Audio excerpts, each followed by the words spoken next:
What's going on, guys? We're back. Hey, we're going to talk about Iran. This is something I've been waiting and waiting and waiting to talk about because every single day in the news it says there's like another deadline, like uh, military action is going to start tomorrow if Iran doesn't agree. And then tomorrow happens, and they're like, "Never mind." Now they're close to a deal, and then they're like, the next day they're like, "Never mind. Military actions are going to start tomorrow." So I've been waiting for something to happen before we talk about it. But I want to talk about this. Let's watch this.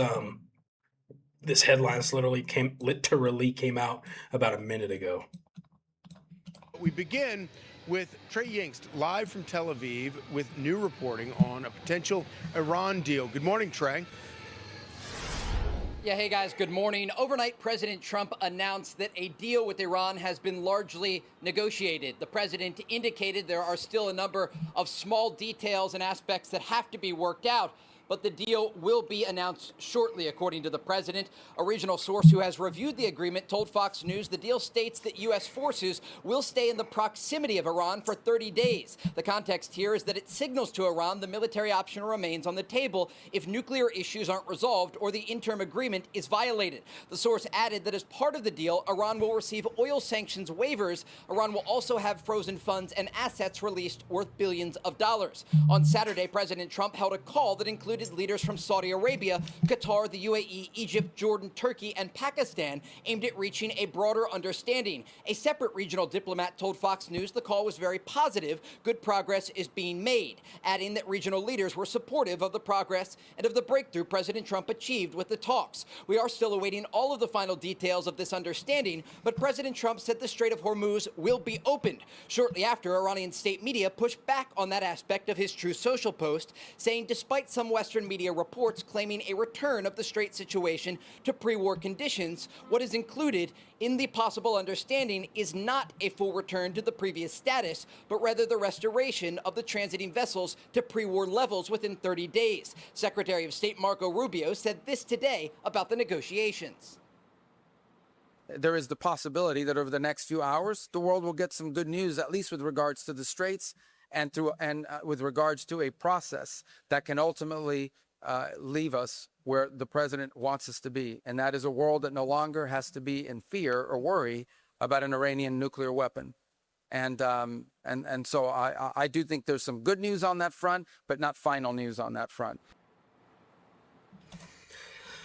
So Iran won.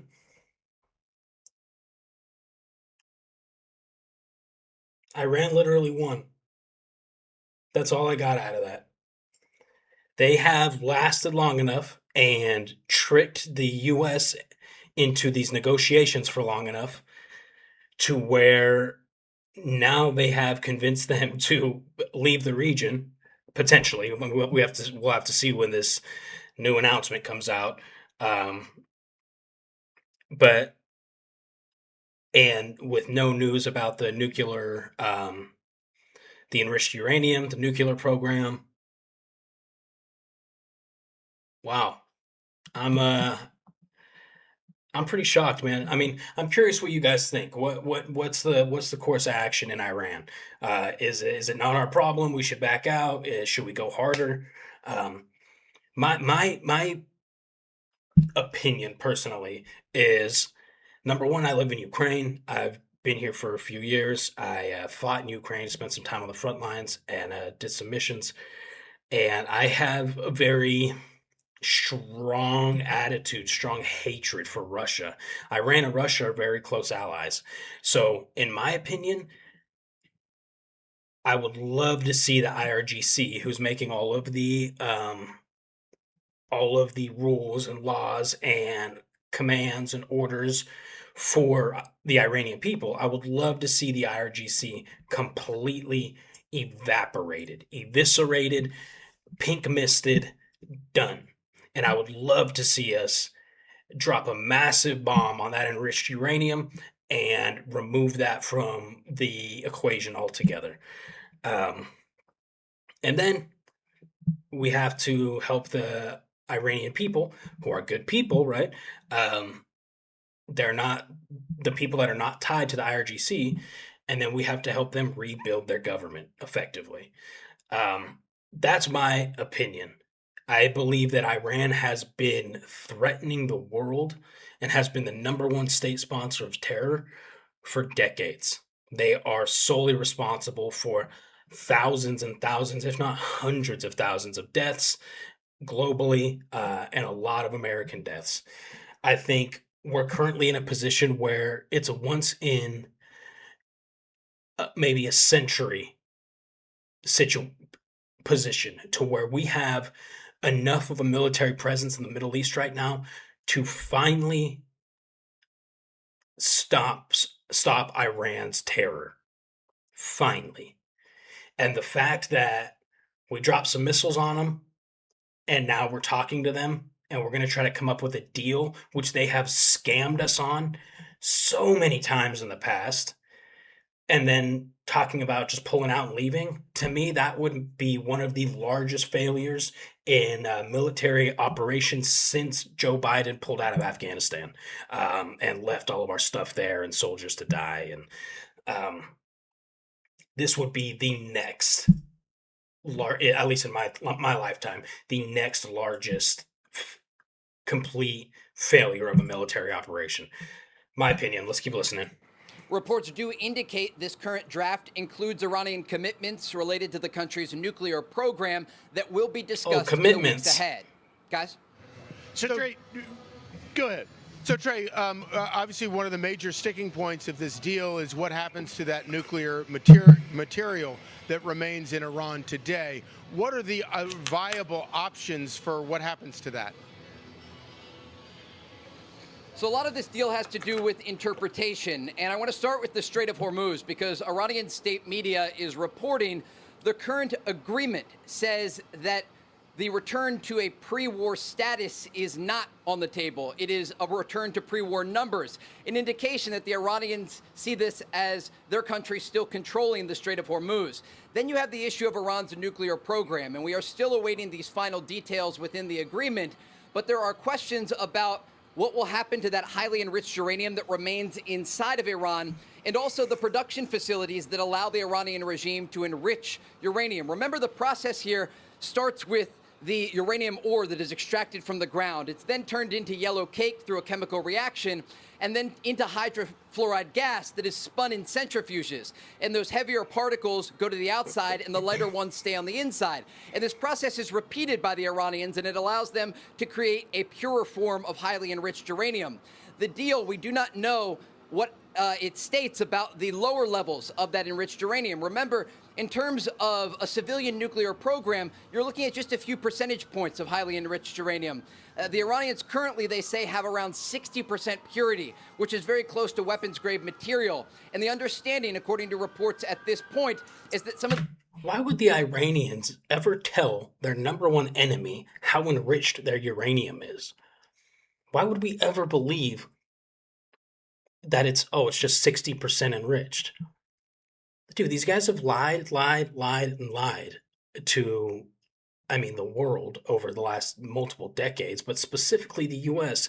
And the reason I'm saying Iran won is because yet again, Iran has managed to tie up the United States in negotiations where the Iranians have zero interest and zero intent to abide by any of these negotiations.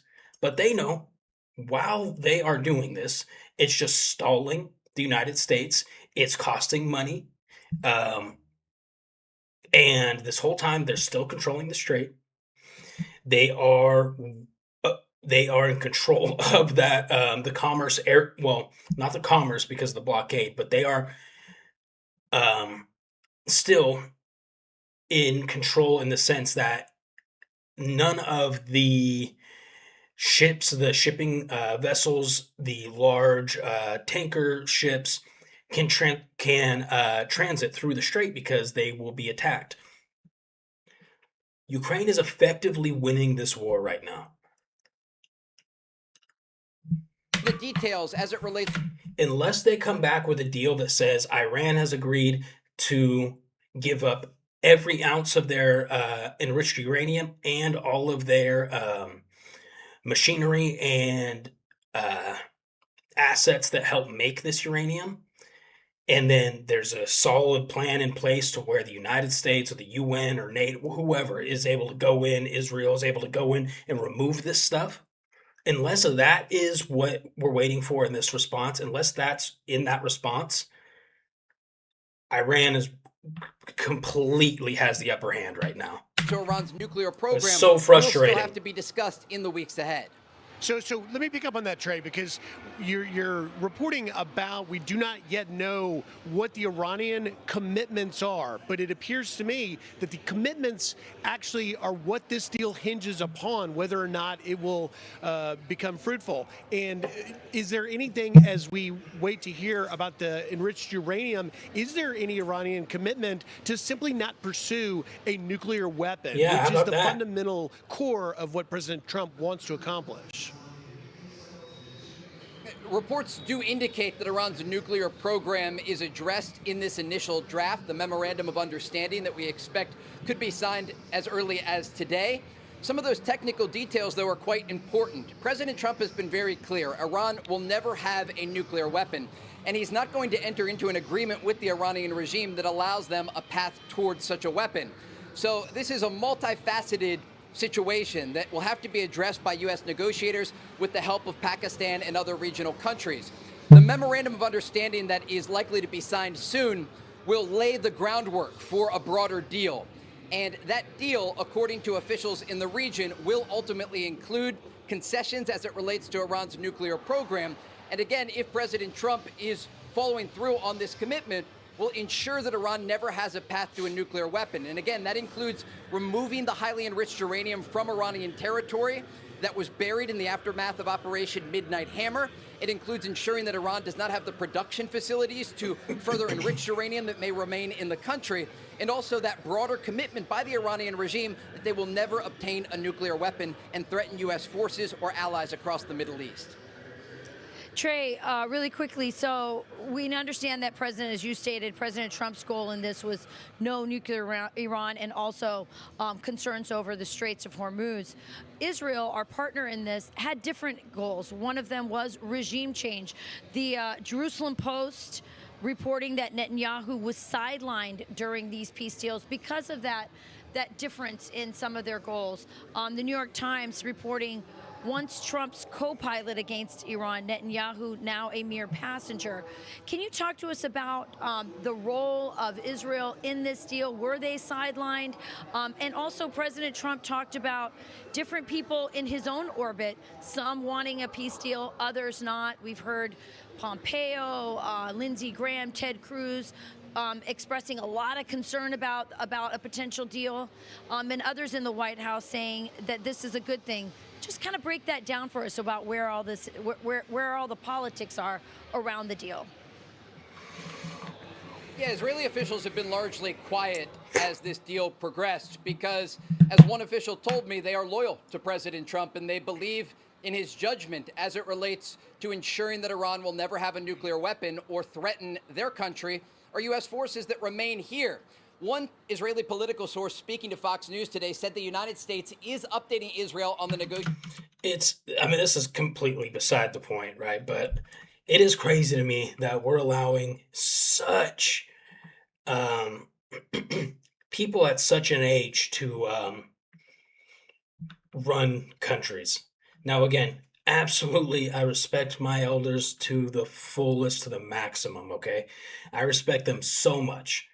And I also would not want them running our country because of how different things are from how when they grew up, how disconnected they are from the general group of society. They yeah, it's crazy to me. I was just looking at both these guys like, how is this a thing? How do we let these dinosaurs run our world? Negotiations over a memorandum of understanding for reopening the Strait of Hormuz. The official goes on to say that this includes entering into the negotiations on a final agreement regarding the disputed issues, such as Iran's nuclear. You know, Trump hasn't felt what the average American has felt ever in his life. There's no way he's going to relate with your average American. Netanyahu, I don't know his full backstory, but I guarantee, at least for the last 10 years, at least, he has been so disconnected from the general populace of his country, he doesn't relate with them anymore. People who are within that age range, that median age range, who understand what it was like before and have a view for the future, and they understand the masses. That this is who leads countries properly. Program. You know, one official actually pointed out that last month President Trump posted on Truth Social the song My Way by Frank Sinatra. And they noted that President Trump is going to do this his way because he has the interests of the American people in mind. And he is committed to not dragging the United States into endless wars, but also understands the importance of ensuring that the Iranian regime doesn't have a nuclear weapon and a ballistic missile program that could threaten allies or forces across the region. All right. Thank you, Trey. Live in Tel Aviv. Thank you, Trey. Thanks, Trey. Be sure to like and subscribe. Anyways, again, I want to reiterate here. If, or at the beginning of Operation Epic Fury, still one of the gayest names I've ever heard for an operation. At the beginning of Operation Epic Fury, the main goals that were claimed by Hegseth, claimed by Trump, claimed by Fox, whatever, were to ensure that Iran will not have a nuclear weapon, remove the enriched uranium, or handle it somehow. Regime change was Israel's plan. Trump said it's a possibility. But the other thing, well, then the Strait of Hormuz happened. That wasn't even happening before we arrived. That happened when we arrived. So there's the uranium. Hold on, I'm going to write this down. Uranium, Strait, and and the IRGC needs to not be in power because they are a terrorist organization. They've killed thousands and thousands of their civilians. Okay, so as of now, Iran still has that uranium and all the equipment needed to enrich it. So that's number one priority we have not accomplished yet. Let's go down to the IRGC. Is the IRGC still standing? Absolutely. They're still calling the shots in Iran. They're still standing. They still have leadership. Okay, so that's number two priority that has not been accomplished yet. Number two goal that has not been accomplished yet. And then the third kind of makeshift goal that we created by starting this was the closure of the Strait of Hormuz. Is the strait open for free and safe commute, transit, transportation, and commerce? No. Okay, so our top three main objectives of Operation Epic Fury, none of them have been accomplished yet. And we are still negotiating with the number one state sponsor of terrorism and apparently are going to take them at their word? Dude, am I losing my mind, or are you guys with me on this? Is this absurd or what? I don't care what your politics are. If you're Republican, Democrat, you like Trump, you hate Trump. I genuinely don't care. What's happening right now? Iran's literally embarrassing the United States. Again, my opinion, then we'll end this. We started this. We caused the Strait of Hormuz to be closed because we started military action against Iran.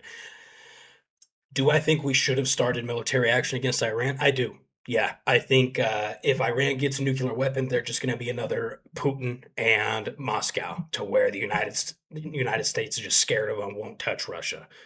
I think, like I said before, the less allies China and Russia have, the better.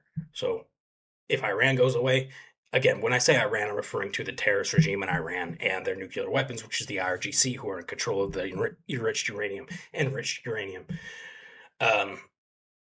So yes, I do. I generally support this um, action. What I don't support is being absolute vaginas about it, like we are right now. We started this. We gotta finish this. It there's a lot of people that are like, well, we don't want boots on the ground. That's such a phrase for people, especially when they don't know what the hell they're talking about. They're like, well, we don't want to go boots on the ground, boots on the ground. Go tell that to the Marines that are sitting in those aircraft carriers in the Middle East, in the Strait of Hormuz right now. If you go tell them they're not going boots on the ground, they are going to be pissed. These boys have been sitting on this ship basically being promised that they're about to go whoop some terrorist ass. And so this whole we don't want to go boots on the ground is complete BS in my opinion. Let the Marines at it, man. Let them go do what they're trained for, what they do best, and what they want to do and what they signed up for. Um,